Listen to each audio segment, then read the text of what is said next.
I've now spent a little bit more time with the brand new M1 Pro 16-inch MacBook, and I've encountered a couple of issues when it comes to editing videos inside of DaVinci Resolve 17. As I discussed in my last video, I'm still very impressed with the performance of the new M1 Pro. However, while undergoing a very intense video editing session working across 3 or 4 different timelines, I encountered this very strange memory leak issue, which appeared midway through editing a 4-minute YouTube video. Now, I have never had this issue before with DaVinci Resolve on my M1 iMac that also has 16GB of RAM and a 512GB internal storage, exactly the same as this M1 Pro. The only difference within this particular setup is that I am running the latest version of DaVinci Resolve, which is 17.4, and I'm on the new macOS Monterey. Now, I confidently believe that this is an issue with DaVinci Resolve Studio 17 and nothing to do with the new M1 Pro, as a very similar issue happened last year with the release of the M1 Mac Minis and M1 MacBooks. So if we jump into one of my DaVinci Resolve timelines, this was the one that I had particular issues with. Scrubbing through, the timeline works incredibly well, and this is the enhanced GPU performance of the M1 Pro. This is a 4K timeline that consists of a lot of color grading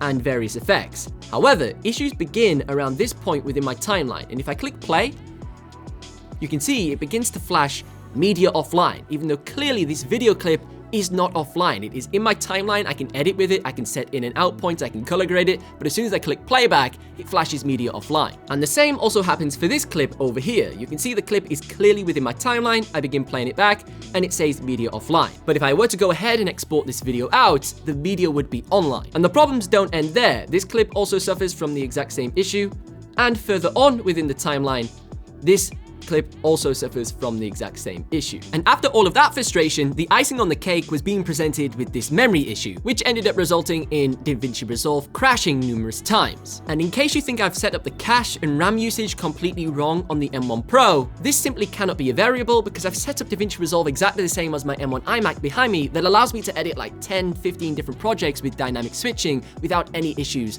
like this. I do know from past experience, whenever DaVinci Resolve release a new number version, it always has crazy issues. The same happened to me when I updated to 17.3 to get extra performance on the M1, and the issues I had then were not fixed until 13.2. If you want to see my review of the M1 Pro 16-inch MacBook to get an idea of its full capabilities, you're going to want to check out this video next.